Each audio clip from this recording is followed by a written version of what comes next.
பாபர் வந்து 1526 ஃபர்ஸ்ட் பானிபட்டில் உள்ள வராரு.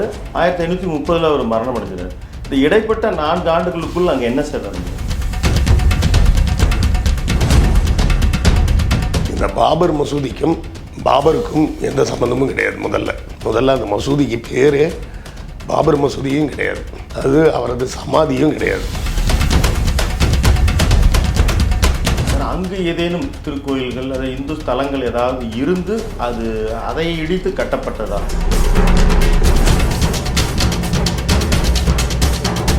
இந்துக்கள் தலங்கள் எதுவும் இடிக்கப்படலை. இந்துவாக வாழ்வதற்கு அவுரங்கசீப் காலத்தில் வந்து வரி விதிக்கப்பட்டது. அது இப்போ கூட பார்த்தீங்கன்னா மகாவீர் ஜெயந்திக்கு கறிக்கடை எல்லாம் போடுறாங்கல்ல, இது ஆரம்பிச்சு வச்சது அக்பர். இஸ்லாமிய மார்க்கத்தில் ரொம்ப தெளிவான விஷயம் என்னன்னா, யாரையும் வற்புறுத்தி இந்த மதத்துக்கு வாங்கலாம்னு சொல்றாங்க. என்னன்னா எது காலத்தால் முற்பட்டதுங்க? இலிய டோடிசி முற்பட்டதா, ராமாயண மகாபாரதம்?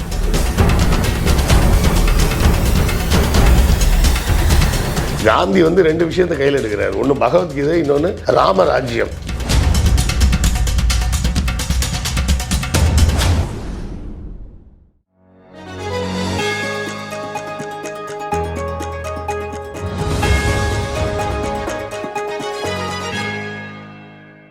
தமிழகம் நேயர்களுக்கு இனிய வணக்கம். இன்று நம்மிடையே வரலாற்று ஆசிரியர் ஆய்வாளர் திரு TS கிருஷ்ணவேல் அவர்கள் இணைந்திருக்கிறார். அவருடைய தெரிந்த வரலாறும் தெரியாத பக்கங்களும் நிறைய வாசகர்கள் வாசித்திருக்கக்கூடும். 12 தொகுப்புகள் எழுதியிருக்கிறார். அவரோடு நமக்கு ராமர் கோயில் தொடர்பாக, நடப்பு அரசியல் தொடர்பாக சில சந்தேகங்களை கேட்பதற்கு நாம் அவரை அணுகியிருக்கிறோம். சார் வணக்கம். வணக்கம். நல்லா இருக்கீங்களா சார்? நல்லா இருக்கு சார். சமீபத்தில் ராமர் கோயில் அது வந்து உலகம் முழுவதும் அது பார்க்கப்பட்டது. அது பல்வேறு கருத்துக்கள், நீங்கள் தொடர்ந்து அது சம்மந்தமாக பேசிகிட்டு இருக்கிறீங்க. பாபர் மஸ்ஜித்தும் அது ஒரு கற்பனை தான், அதாவது அந்த இடத்துல சமாதி இருப்பதற்கு வாய்ப்பு இல்லை அப்படின்ற மாதிரி. அதே மாதிரி இந்த கதைகள் இது எல்லாமே கதைகள் தான் அப்படின்றீங்க. இப்போது பாபர் வந்து 1526 ஃபர்ஸ்ட் பானிபட்டில் உள்ளே வராரு. 1530 அவர் மரணம் அடைஞ்சார். இந்த இடைப்பட்ட 4 ஆண்டுகளுக்குள் அங்கே என்ன சார் நடந்தது? அதாவது இந்த பாபர் மசூதி அப்படின்னு சொல்கிறாங்களே, இந்த பாபர் மசூதிக்கும் பாபருக்கும் எந்த சம்பந்தமும் கிடையாது. முதல்ல அந்த மசூதிக்கு பேரே பாபர் மசூதியும் கிடையாது, அது அவரது சமாதியும் கிடையாது. ஏன்னா அவரோட சமாதி வந்து அங்கே அவரோட சொந்த ஊரில் தான் இருக்குது. இங்கே இறந்த போது அவர் புதைக்கப்பட்டாலும் மறுபடி கொண்டு போய் அங்கே அடக்கம் பண்ணிட்டாங்க. அங்கே தனியாக ஒரு சமாதி கட்டிட்டாங்க. லாகூர் பக்கத்தில் ஏதோ ஒரு சமாதி இருக்குது. இந்த மசூதியை வந்து கட்டினது மீர் பக்கி அப்படின்னு ஒருத்தர் தான் கட்டினாருன்னு சொல்லுவாங்க. அதுவும் போய் உண்மை கிடையாது. அதுவும் வந்து சொல்லப்பட்ட செய்தி தான். ஏன்னா இந்த மீர் பக்கின்றவர் பாபரோட படைகளில் வேலை பார்த்தவர், அதனால் அவர் சொல்லி தான் கட்டினார் அப்படிம்பாங்க. இதை நம்ம எதை வச்சு தெரிஞ்சுக்கலாம் அப்படின்னு பார்த்தீங்கன்னா, பாபர் நாமா அப்படின்னு ஒரு புத்தகம் இருக்குது. இப்போ அந்த புத்தகத்தை தமிழில் முழுமையாக நாங்கள் வெளிக்கொண்டு வந்திருக்கோம், மொழிபெயர்ப்பாக. அந்த நூலோட சிறப்பு என்னென்னா, பாபர் தன் கைப்பட எழுதின சுயசரிதை. சரிங்களா? அவர் ஒவ்வொரு நாள் என்ன அவர் சொல்ல எழுதப்பட்டது, அவரே எழுதின, அவருக்கு அந்த ரைட்டிங் நாலேஜ். ஆமாம். அக்பருக்கு தான் எழுத படிக்க தெரியாது. அது சகதாய் அப்படின்னு சொல்லி அவரோட தாய்மொழியில் எழுதின புத்தகம். அது எழுதின தொகுப்பு, அவரோட டைரி குறிப்பு மாதிரி. அவரோட 14 வயதுலேருந்து முதலாம் பானிபட் யுத்தம் முடிஞ்சு அவர் ஆட்சிக்கு வந்தது வர உள்ள எல்லா செய்தியும் எழுதியிருக்கிறாரு. கடைசி 1 வருஷத்துக்குள்ள செய்திகள் மட்டும்தான் அவர் எழுதலை. அதுக்கு அவருக்கு உடல்நலம் இல்லாமல் இறந்துட்டார், அதனால எழுதலை. இந்த புத்தகத்தில் பார்த்தீங்கன்னா இப்படி இவ்வளோ பெரிய பில்டிங் ஒன்று கட்டியிருந்தாருன்னு வச்சுக்கோங்க. அவர் டெய்லி காலையில் எங்கே போனோம், யாரை மீட் பண்ண, எத்தனை மணிக்கு மீட் பண்ண, என்ன பேசணும், என்ன சாப்பிட்டோம் அப்படின்ற வரை எழுதினவர் இவ்வளோ பெரிய பில்டிங்கை கட்டினா எழுதியிருக்க மாட்டாரா?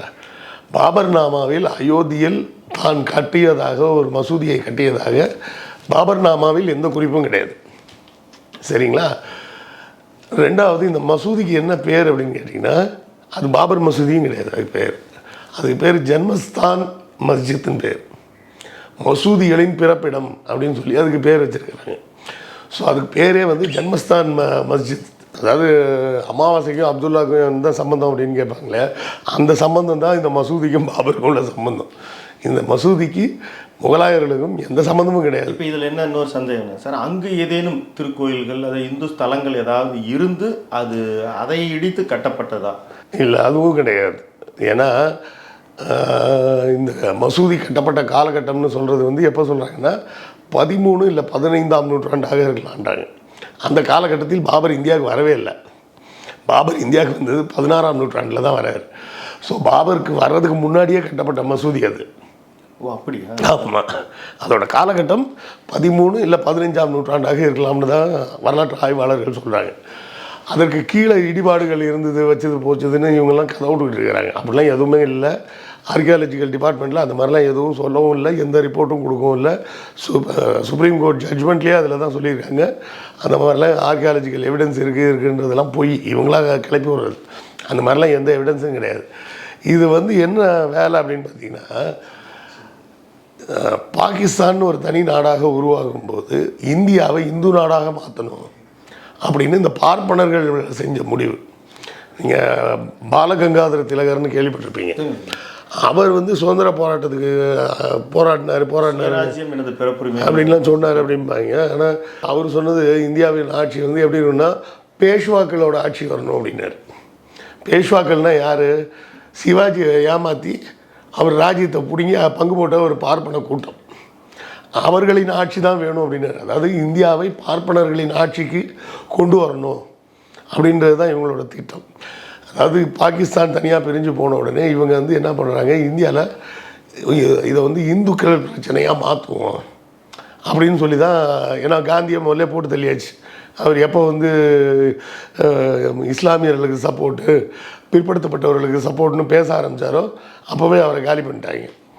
இப்போ அடுத்தால இதை எப்படி இங்கே ஒரு பிரச்சனையை கிளப்புறது?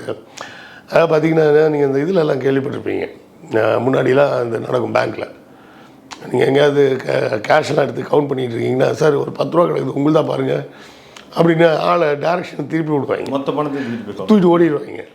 இல்லைன்னா சண்டை இழுக்கிறதுனா சும்மா எச்சு துப்பிட்டு வேணும்னு மேலே எச்சு துப்பி விட்டுறது. ஏன்டா துப்புனா நீ ஏன்டா அங்கே நான் உன்னை பார்க்கல அப்படின்னு சொல்லி வம்பிழுத்து தகராறு பண்ணுறது. இந்த மாதிரி ஒரு வேலை செய்கிறதுக்கு தான் அவங்க பிளான் பண்ணது. 49 கொண்டு போய் சரி. இப்போ அந்த ஒரு இடத்தில் ஐயா அங்கே எதுவும் இந்து ஸ்தலம் இல்லை, கட்டப்படலை, இடிக்கப்படலை அப்படின்னாலும் தினமணி தலையங்கங்கள் கூட ஒரு நாளைக்கு முன்னால் எழுதியிருந்தாங்க. அந்த முகலாயர்களுடைய படையெடுப்புகளில் பல்வேறு இந்து வழிபாட்டு தலங்கள் இடிக்கப்பட்டது. கஜினி வந்து சோமநாதர் ஆலயத்தை வந்து துவசம் பண்ணதாக பல்வேறு ரெக்கார்டு இருக்குது. கஜினி முகமது முகலாயரே கிடையாது முதல்ல. இல்லை, அதுதான் அவர் வந்து அந்நிய படையெடுப்பில் வர அவர் இஸ்லாமியர், அவ்வளோதான். அந்த வகையில் இந்த முகலாயர்களுடைய அவர்கள் மஸ்ஜித் கட்டுறதுக்கோ அல்லது தர்கா கட்டுறது, நினைவிடங்கள் கட்டுறதுக்கோ பள்ளி எங்கேனும் இந்து வழிபாட்டு தலங்களை இடித்து கட்டியதாக செய்தி உண்டாங்க? எதுவும் ஒரு செய்தியும் கிடையாது. முகமது கஜினி, கோரி அவங்கெல்லாம் வந்து இடித்தாங்க. அதெல்லாம் நம்ம மறுக்கவும் இல்லை, மறுக்க வேண்டிய அவசியமும் இல்லை. முகலாயர்கள் ஆட்சியில் எதுவுமே இடிக்கப்பட்டதும் கிடையாது, எதுவுமே செய்யப்படாத. இந்த மற்ற மதங்களுக்கு அவர்கள் தொல்லை கொடுத்ததெல்லாம் கிடையாது. இன்னும் சொல்ல போனீங்கன்னா அக்பரின் காலத்துக்கு பிறகு தான் ஃபெடரல் கவர்மெண்ட் அப்படின்ற கான்செப்ட் வருது. அக்பர் காலத்தில் வந்து அவர் வந்து நடத்திய மிகப்பெரிய படையெடுப்பு அப்படின்னு சொன்னால் சித்தூர் மட்டும்தான். மற்றபடி பார்த்திங்கன்னா அவர் படையெடுப்பை விட நட்பு முறையிலேயே எல்லா ராஜ்யத்தையும் ஒன்றா இணைச்சிட்டார். தீன் இலாகின்னு ஒரு மதத்தையும் அது தனியாக பின்னாடி பண்ணாருன்னு வைங்களேன். அவரோட கோட்பாடு என்னன்னு கேட்டிங்கன்னா, ஒரு ராஜ்யம் இருக்குது, அவர் என்ன சொல்றார், நீ வந்து முகலாய சாம்ராஜ்யத்தோடு சேர்ந்துரு, நீ ராஜாவாக இருந்துக்கோ, ஆனால் முகலாய சாம்ராஜ்யத்துக்கு கட்டுப்பட்ட ராஜ்யமாக நீ இருந்து ஆட்சி பண்ணிக்கோ அப்படின்னு சொல்லி தான் அந்த நம்ம ஷெர்ஷா கொண்டு வந்த அந்த மன்சப்தார் அப்படின்ற சிஸ்டத்தை இன்னும்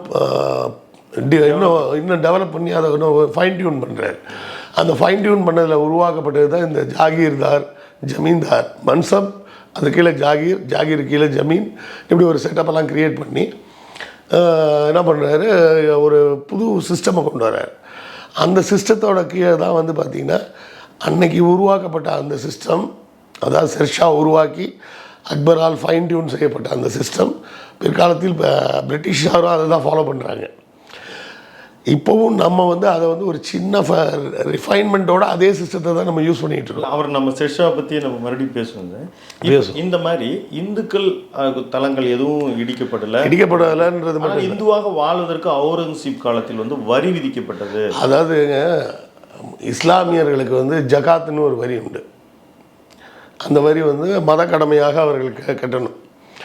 இப்போ நடப்பது வந்து ஒரு இஸ்லாமிய ஆட்சி. இஸ்லாமிய ஆட்சியில் இஸ்லாமியர்களிடம் வரி வாங்கி அந்த பணத்தை வைத்து பிற மதத்தை சேர்ந்தவர்களுக்கு மத பாதுகாப்பு ஏன் கொடுக்கணும்? என்னோட கேள்வி உங்களுக்கு புரியுதுங்களா? இந்த இஸ்லாமியர்களிடம் ஒரு வரி வாங்குறாங்க. அந்த வரி எதுக்குன்னா அவர்களை இஸ்லாமியர்களாக இருப்பதை பாதுகாப்பதற்கு. அப்போ இந்துக்களாக இருப்பவர்களையும் சமணர்களாக இருப்பவர்களையும் பாதுகாப்பதற்கு இந்த பணத்தை எப்படி பயன்படுத்தணும்? அதனால் தனி டேக்ஸு எல்லாருக்கும் போட்டாங்க. ஆனால் அப்போது வாழ்ந்த மக்கள் பெரும்பான்மையோடு இந்துக்களாக இருக்கும் பொழுது அது தனிப்பட்ட முறையில் அவர்களுக்கு பாதிப்பு ஏற்படும். ஏன் பாதிப்பு? அப்போ அவங்கள யார் பாதுகாக்கிறது?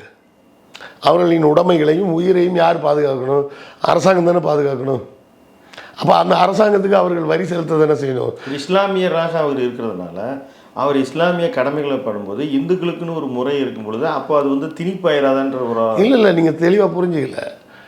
இஸ்லாமியர்கள் தனியாக ஜகாத்துன்னு ஒரு வரி கட்டுறாங்க. எதுக்கு?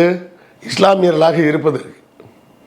அதை போலவே இஸ்லாமியர்களாக இல்லாதவர்களுக்கு ஜிசியான்னு ஒரு வரி இருக்குது. இது என்ன நடந்ததுன்னா அக்பர் வந்து கொஞ்சம் ஓவராக எல்லாத்தையும் பண்ணுறேன்னு சொல்லி அதாவது இப்போ கூட பார்த்திங்கன்னா மகாவீர் ஜெயந்திக்கு கறிக்கடையெல்லாம் போடுறாங்களே, இது ஆரம்பித்து வச்சது அக்பர். அது நல்லிணக்கம், மத நல்லிணக்கம் பண்ணுறேன்னு சொல்லி அந்த ஜிசியா வரி அவர்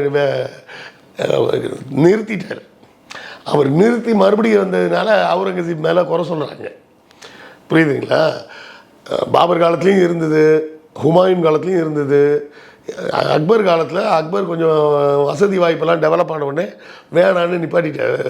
அந்த வேணான்னு தள்ளுபடி பண்ணிட்டார். தள்ளுபடி பண்ணதை மறுபடியும் அவுரங்கசீப் காலத்தில் மறுபடியும் கொண்டு வரும்போது ஏற்கனவே இருந்ததுன்றதை யாரும் சொல்கிறதில்ல. அவுரங்கசீப் தான் ஜிசியா டேக்ஸ் கொண்டாந்தாருன்னு. இந்த ஜிசியான்ற வரி முகமது நபி காலத்துலேயே வந்துருச்சு. இன்றைக்கி நேற்று இல்லை, முகமது நபி காலத்துலேயே வந்துருச்சு. அதாவது இஸ்லாமிய மார்க்கத்தில் ரொம்ப தெளிவான விஷயம் என்னென்னா யாரையும் வற்புறுத்தி இந்த மதத்துக்கு வாங்கலாம்னு சொல்கிறது கிடையாது. இஸ்லாமியர்கள் அவங்க தனியாக ஒரு வரி கட்டுறாங்க, மதத்துக்கான ஒரு வரி. அதே போல் மதம் இல்லாதவர்கள், அந்த மதம் வேண்டான்னு சொல்கிறவங்க வேறு ஒரு வரியை கட்டுங்க. இப்போ ஒரு இந்துவை வந்து ஜக்காத் வரி கட்டுன்னு சொல்ல முடியாது, ஏன்னா அது இஸ்லாமியர்கள் கட்ட வேண்டிய வரி. அப்போ அதுக்கு பதிலாக இவர்களுக்கு வச்ச வரிக்கு மக்கள் அனைவருக்கும் பிரித்து எல்லா மக்களுக்கும் வரி உண்டு. அவரவர் மதத்தை பின்பற்றுவதற்கு ஒரு வரி இருக்குது. அது மொத்தத்தில் கேட்டிங்கன்னா அந்த மாதிரி அந்த இப்படி மதத்தை பின்பற்றுவதற்காக ஒரு வரி விதிக்கலாமான்னு கேட்டால் அது வேறு கேள்வி. அந்த கேள்வி வேறு, அதுக்குள்ளே நம்ம போக வேண்டியதில்லை. ஆனால் தெரிஞ்சிக்க வேண்டிய விஷயம் என்னென்னா அவுரங்கசீப் வந்து ஜிசியாவை கொண்டு வந்தார் அப்படின்றது மட்டும் சொல்கிறவங்க அவுரங்கசீப் ஜக்காத்துன்னு இன்னொரு வரி இஸ்லாமியர்கள்ட்டையும் வாங்கினார் அப்படின்றத யாரும் சொல்கிறதில்லை. அதை சொன்னால் தானே இது கரெக்டாக இருக்கும். இப்போ இந்த பக்கம் அதாவது நீங்கள் இலியட் ஒடிசியிலேருந்து தான் நீங்கள் ராமாயணம் வந்ததுன்னு சொன்னீங்க. இப்போது நாங்கள் படிக்கிற எங்களுக்கு ஒரு சின்ன குழப்பம் என்னென்னா எது காலத்தால் முற்பட்டதுங்க? இலியட் ஒடிசி முற்பட்டதா ராமாயணம் மகாபாரதம் முற்பட்டது? அது இவங்கள்ட்ட கேட்டிங்கன்னா ராமாயணம் தான் முற்பட்டது, 10,000 வருஷத்துக்கு முன்னாடியே எழுதியாச்சு அப்படிம்பாங்க. உண்மை என்னென்னா எழுதியாச்சு அப்படின்ற அந்த வார்த்தை இருக்கு, அந்த வார்த்தையே தப்பு. ஏன்னா சமஸ்கிருதத்துக்கு கிபி 2ஆம் நூற்றாண்டு வரை எழுத்து வடிவமே கிடையாது. அதுக்கப்புறம் தான் எழுத்து வடிவமே வருது. சரிங்களா? இன்னும் கூட உங்களுக்கு புரிகிற மாதிரி ஒரு விஷயம் சொல்கிறேன். இப்போது யாரோ ஒருத்தர் வந்து ஒரு பழைய ஆத்தர்னு வச்சுக்கிங்க, தமிழில் ஒருத்தர் ஒரு நாவல் எழுதியிருக்கிறார். அந்த நாவலில் வந்து கதையோட நாயகன் வந்து டி நகர்லலாம் போய் ஒரு பார்க்கில் வந்து தன்னுடைய காதலியை மீட் பண்ணுறான் அப்படின்னு ஒரு காட்சி வருதுன்னு வச்சுக்கிங்க. இப்போது என்னோடய கேள்வி என்னென்னா, இந்த நாவல் எப்போது எழுதப்பட்டிருக்கும்? நமக்கு தேதி தெரியல. பழைய புக்கு, அந்த முன்னாடி இருந்த அந்த பிரிண்டிங் பேஜ் வந்து எப்போ எந்த எடிஷன்ற பேஜெலாம் கிழிஞ்சிருச்சுன்னு வச்சுக்கோங்க. இந்த நாவல் மட்டும் இருக்குது. இந்த நாவலில் நாட்கள் பற்றிய குறிப்பு எதுவும் இல்லை. ஆனால் கதையில் வந்து டி நகரில் ஹீரோவும் ஹீரோயினும் மீட் பண்ணாங்க அப்படின்னு ஒரு சீன் வருது. இப்போ இதை வச்சுக்கிட்டு இந்த நாவலோட காலத்தை நம்ம எப்படி கணிக்க முடியும் அப்படின்னு பார்த்தீங்கன்னா, 1929 வரை டி நகர்ன்ற ஏரியா கிடையாது. அது ஒரு பெரிய ஏரி தான் இருந்தது. எங்கள் மாம்பலத்தில் தொடங்கி கோடம்பாக்கத்துலேருந்து நுங்கம்பாக்கம் கரை அப்படியே வந்தீங்கன்னா மயிலாப்பூர் வரை உள்ள ஏரியில் ஃபுல்லாக ஒரு பெரிய ஏரியா இருந்தது. நீங்கள் சொல்லுகிற இந்த குறிப்புகள்லேருந்து நீங்கள் ராமாயணத்தில் எடுத்துக்கிட்டிங்கன்னா அவங்க எழுதுகிறாங்க இல்லைங்களா, அந்த குறிப்புகள் பார்த்தீங்கன்னா இலங்கை வரைக்கும் அவங்க சொல்லப்பட்டிருக்கிற 90% ஊர் நிலப்பரப்புகள் இதெல்லாம் ஒத்து போகுது. ஏனுங்க, நான் இன்னும் முடிக்கலையே. இந்த செய்தியை மனசில் வச்சுக்கோங்க. 1929க்கு முன்னாடி இந்த கதை எழுதியிருக்க வாய்ப்பு இல்லை. ஏன்னா டி நகர்ன்ற ஊர் இல்லை. சரியா? அப்போ இந்த கதை 1929க்கு அப்புறம் தான் எழுதப்பட்டிருக்கும். இது ஒரு பக்கமாக இந்த எக்ஸாம்பிளை மட்டும் மைண்டில் வச்சுக்கிங்க. இன்னொரு வரலாற்று சம்பவத்துக்கு வரும். அலெக்சாண்டரோட காலத்தை எடுத்துங்க. கிமு அவர் வந்து கிமு 326 வராரு. அவர் 300 கிமு 300ல் வாழ்ந்தவர். அவர் வந்து படையெடுத்து எது வர வராரு, ஆப்கானிஸ்தான் வர படையெடுத்து உள்ளே வந்துட்டார். இந்தியாவுக்கு உள்ள எல்லையோடு வந்துட்டு சிந்துல இருந்து திரும்பி போயிட்டார். இது மட்டும் இல்லாமல் அவர் இன்னொரு வேலை என்ன செய்கிறாருன்னா, அவர் எங்கெல்லாம் போய் படையெடுத்து ஜெயிக்கிறாரோ அங்கெல்லாம் அலெக்சாண்ட்ரியா அப்படின்னு அவர் பேரில் ஒரு ஊரை நிர்மாணம் பண்ணுறார். புதிய ஊராக ஒரு ஊரை நிர்மாணம் பண்ணுறார். அங்கே நிர்மாணம் பண்ணி தன்னுடைய கவர்னரை அங்கே உட்கார வச்சுட்டு வர்றார். இது எகிப்தில் நடக்குது, பாரசீகத்தில் நடக்குது, எல்லா பகுதியிலையும் நடக்குது. இது போல் அவர் கட்டிய அலெக்சாண்ட்ரியா நகரங்களின் மொத்த எண்ணிக்கை 27. அதில் 3 வந்து ஆப்கானிஸ்தானில் இருக்குது. அதில் முக்கியமான ஒரு ஊரோட பேர் வந்து அலெக்சாண்ட்ரியா அரகோஷியா அப்படின்னு பேர். சரிங்களா? அலெக்சாண்ட்ரியா அரகோஷியா இந்த பேர் ஞாபகத்தை வச்சுங்க. அப்புறம் அவர் வந்து அங்கே செலுக்கஸ் நிக்கேடாரை விட்டுட்டு போகிறாரு. அப்புறம் செலுக்கஸ் நிக்கேடாரோட பொண்ணை வந்து சந்திரகுப்த மௌரியர் திருமணம் பண்ணுறாரு. இந்த செய்திகள்லாம் கேள்விப்பட்டிருப்பீங்க. இது ஒரு புறம் இருக்கட்டும்.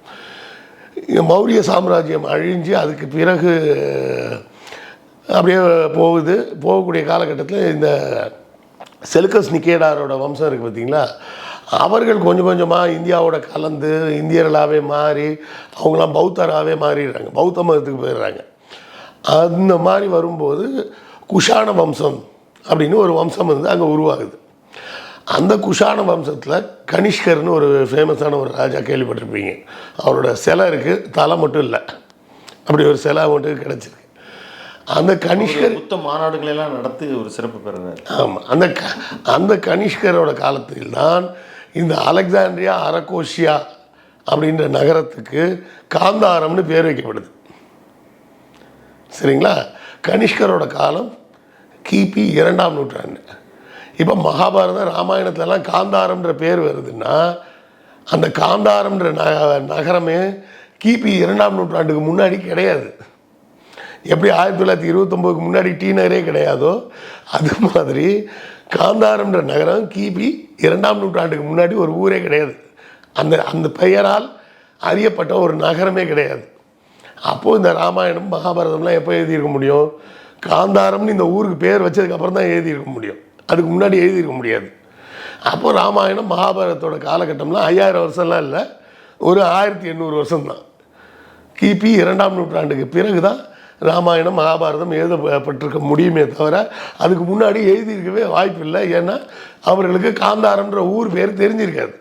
ஸோ இப்போது அந்த ராமாயணம் எழுதப்பட்ட பிறகு நீங்களும் குறிப்பிட்டிருந்தீங்க ஒரு நேர்காணலில், அவர் துளசிதாசர் ஸ்ரீராம சரிதம்னு இந்தியில் எழுதுகிறார். அதை எழுதுறதுக்கப்புறம் அது பிரபலம் அடைகிறதாக நீங்கள் சொல்லியிருந்தீங்க. அவர் அந்த அனுமன் சலீசா அவர் சில அற்புதங்களை பற்றி குறிப்பிட்றார்.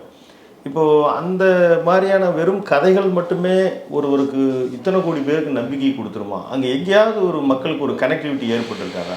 இல்லை, உண்மை என்னென்னு கேட்டிங்கன்னா ராமாயணம் வந்து மகாபாரதம் அளவுக்கு பெரிய ஃபேமஸான விஷயம் கிடையாது. மகாபாரதம் ரொம்ப ஃபேமஸ். ராமாயணம் வந்து மக்கள் வாழ்வோடு பெருசாக ஒன்றி போன கதையெல்லாம் கிடையாது. அது எப்போ ஃபேமஸ் ஆகுதுன்னா காந்தி அதை கையில் எடுக்கும்போது தான் அது ஃபேமஸ் ஆக ஆரம்பிக்குது. காந்தி வந்து 2 விஷயத்தை கையில் எடுக்கிறார். ஒன்று பகவத்கீதை, இன்னொன்று ராமராஜ்யம் அப்படின்னு 2 விஷயத்தை அவர் முன்வைக்கிறார். அதுக்கு பிறகு தான் வந்து இவர்களெல்லாம் புரிஞ்சுக்கிட்டு ராமர் இந்த மேட்டர் சொன்னால் பிக்கப் ஆகும் அப்படின்னு எடுக்க ஆரம்பிக்கிறாங்க. ஒரிஜினல் ராமாயணத்தில் சொல்லப்பட்ட ராமருக்கும் கம்பராமாயணத்தில் எழுதப்பட்ட ராமருக்கும் ராமசரித மனசில் இருக்க ராமருக்கும் சம்மந்தமே கிடையாது. இவர் வந்து காந்தி வந்து இந்த ராமசரித மனசை எடுத்துக்கிட்டார், அது வசதியாக இருக்குது அப்படின்னு. வால்மீகி ராமாயணத்தை பொறுத்தவரை ராமருக்கு பல மனைவியர் உண்டு, சரிங்களா? இது வந்து அந்த வால்மீகி ராமாயணத்தில் அந்த கூனி வரக்கூடிய பார்த்த இடத்துல வந்து வால்மீகி ராமாயணத்தில் தெளிவாக இருக்கும். ஏன்னா கௌசல்யா அது கைகை வந்து ரொம்ப ஹாப்பியாக இருக்கிறா, அதை பார்த்துட்டு கூனி கேட்குறா, ஏன் இவ்வளோ சந்தோஷமாக இருக்கிறா அப்படின்னு. என் ராமன் வந்து அரசனாக போகிறான், அதை நினச்சி நான் சந்தோஷப்பட வேண்டாமா அப்படின்றா. அப்போ கூனி வந்து என்ன சொல்கிறா, இந்த செய்தியை கேட்டு ராமனின் பெண்டீர் தான் சந்தோஷப்படணும், பரதனின் பெண்டீர் சந்தோஷப்பட மாட்டாங்க அப்படின்ற. பெண்டீர்னா என்ன, பிள்ளைங்க இல்லையா, ஒய்ஃப்ஸ், பெண்கள் பண்மையில் தான் சொல்கிறாங்க. அது தொடர்புடைய பெண்கள்னு எடுத்துக்கலாம்ல. வேறு என்ன தொடர்பில் பெண்டீர் இருப்பாங்க? ஒன்றும் மனைவியாக இருக்கணும். பெண்கள் அப்படின்னா அது தாயாரையும் குறிக்கலாம், சகோதரிலையும் குறிக்கலாம். வேறு சகோதரியே கிடையாது அவருக்கு தான், அவங்க 4 பேர் தானே. இவங்க வந்து தாயாரை குறிப்பாக சொல்லியே, சொல்லும்போது ராமனின் பெண்டீர் மகிழ்வார்கள், பரதனின் பெண்டீர் இதை கண்டு எப்படி மகிழ முடியும் அப்படின்னா அதில் குறிப்பே வருது. ஸோ அவர் வந்து இப்போ பல மனைவியரை வைத்திருக்கலாம், அதனாலலாம் நம்ம ஒன்றும் தப்புன்னுலாம் சொல்லலை.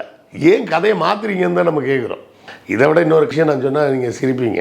ராமருக்கு எதுக்காக கடவுளாக கொண்டாடுகிறீர்கள் அப்படின்னு கேட்டால் எல்லாரும் என்ன சொல்லுது, அவர் ஏகபத்தினி விரதன். இது ஒரு பெரிய அச்சீவ்மெண்ட்டா? இல்லை, அதாவது அந்த கதைகள் வழியாக நம்ம நிறைய கேட்டது. அதற்கு முன்னால் அது வந்து ஒரு விஷயமாக சொல்லப்படலை.